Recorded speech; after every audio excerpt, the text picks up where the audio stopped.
I'm Mark McAllister at City Hall. Today, ousted City Councillor Jim Karygiannis had his day in court. He actually had his lawyers making his arguments for him. He was not there himself. Trying to explain why he was actually removed was a matter of just filling out some paperwork differently than when he was supposed to. Others say that's not the case and it shouldn't be the case. In fact, there's a lot more to this case than is being presented. It's become a simple claim about what former Scarborough councillor Jim Karygiannis calls a simple mistake. $27,000 for a fundraising event after the last municipal election, and another $5,000 for a victory party.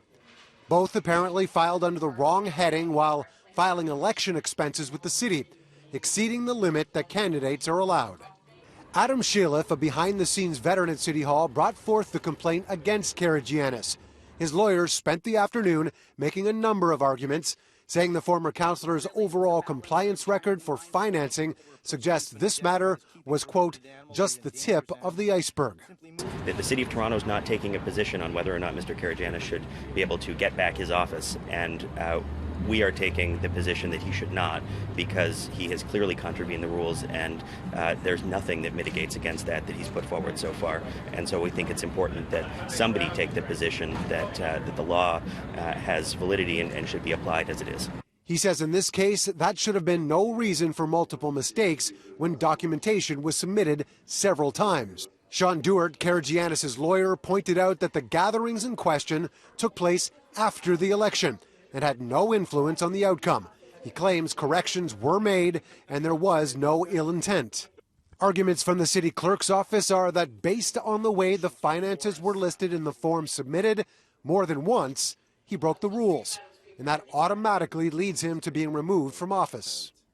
A good chunk of the day was spent trying to determine whether or not the matter should even be before the courts.